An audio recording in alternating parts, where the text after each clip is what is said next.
Hey everybody, welcome back to my YouTube channel. Today we are doing something really fun and festive. We are making ornaments. So I have been obsessed with making these ornaments for my sales that I've been doing, and they've been doing very well. So if you are a potter or an artist that does art sales, ornaments are definitely the way to go. They're super easy. They are a little time consuming, but I love the way they turn out. So what I'm doing here is I am taking different cookie cutters that I found at Walmart, Hobby Lobby, Michael's, literally in the dollar store, literally anywhere. I found this one at Michael's, and it is a punch cookie cutter that has a design on it that you punch into the clay. I also found some mini cookie cutters that I've been using for magnets. Those go over well as well. So what I'm doing is I roll out a slab of clay and then I just punch out the ornaments. I've learned with ornaments, it is definitely a trust the process type of project, because once you first cut them out, the edges are going to look terrible and you can't really mess with it until it is leather hard. So trust the process. If it looks terrible, wait on it. You'll be able to fix it, I promise. But that is the main thing, is just to cut them out, wait a few hours, and then clean up the edges with a sponge.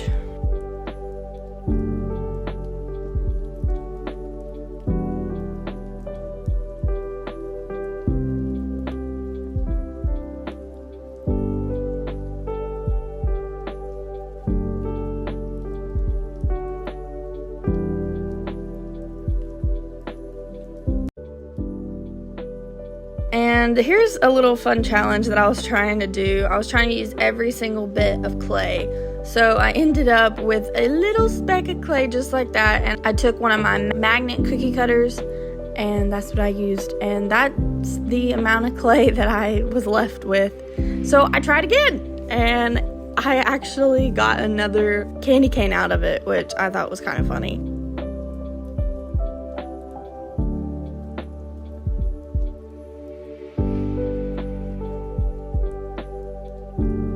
Yeah, I had to do some finagling, but we got it, and that's all that matters. And I was left with literally a speck of clay, which I was very proud of myself.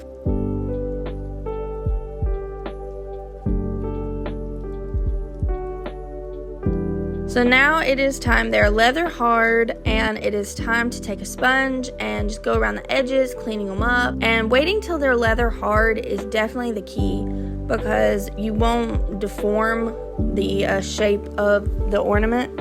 And then you take these hooks that I found at Clay King. They're on Amazon, but what I do is I twist them and then I put them in the ornament. Now you have to be careful with these because sometimes it'll crack the ornament, so try to get them as center as possible.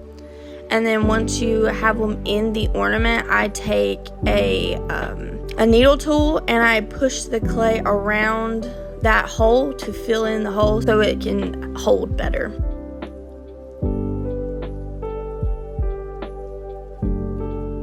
So now that the hook is in, now it's time to decorate. So with these ornaments, I have a few designs that I like to do. I carve some, I have slip transfers, I have letter stamps. You can just glaze them, you can glaze whatever you want on them. It is totally up to you how you want to decorate your ornaments. This is a great project to do with kids because it is such an easy process. Here's me using some slip transfers and stamps. I got these stamps off Amazon. They're cookie stamps. And with slip transfers, you put them on when they are leather hard. That's what I found works the best. And you just have a damp sponge and it's like a temporary tattoo for your clay.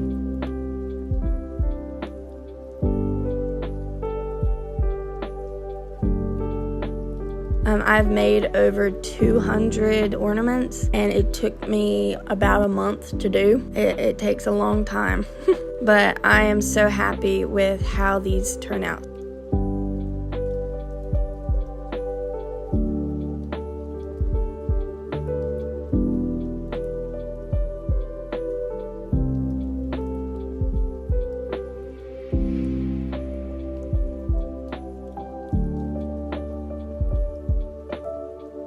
So this is one of my best selling ornaments right now. I take a chicken slip transfer and then 2 little sprigs. And then, here's the fun part. I take my stamp and I say, guess what on it? And it's a fun saying. If you've never heard it, it's guess what, chicken butt. It's just a fun little saying me and my family and friends have said for like ever.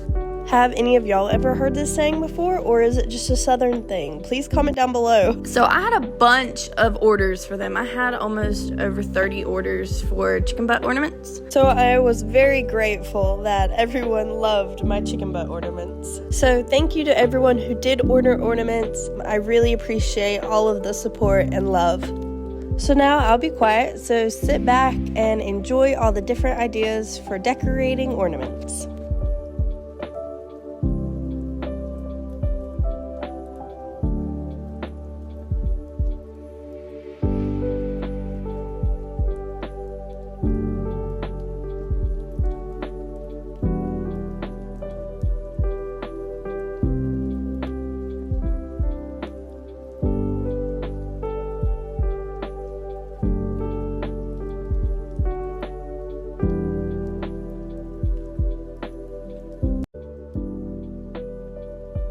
The bisque fire is finally finished. Now we're gonna unload it, and now it is time to glaze. The glazing process always takes forever. So with all of my slip transfers, I always do a clear glaze over top of them. And then for all of my decorative ornaments with color, I use Stroke and Coat and Jungle Gems.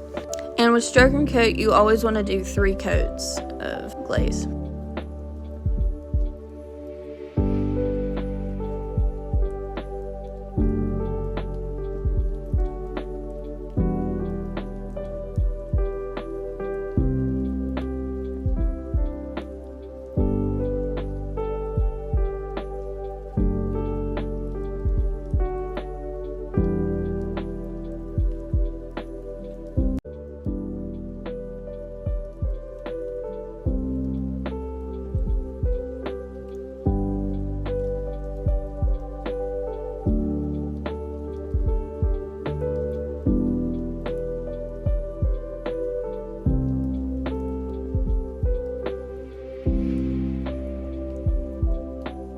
So there's all of my little gingerbread men glazed and ready to go. And then there you see all the little magnets I have. So how I make my magnets is very simple. I just don't put a hook on them, and I get mini magnets from Hobby Lobby, and I super glue magnets to the back of them.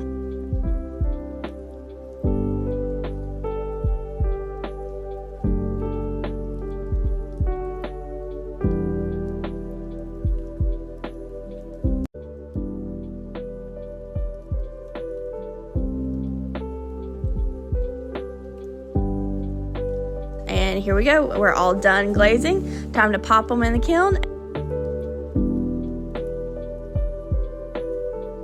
And look how pretty they turned out. I am so happy with all of these ornaments.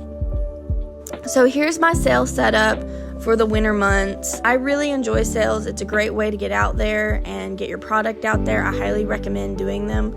I know they're kind of scary for first time artists or crafters. I highly recommend doing them. They're so much fun. And sometimes you feel like you're not prepared, you're not good enough. You are. Just go out there and do it. I hope you enjoyed this video.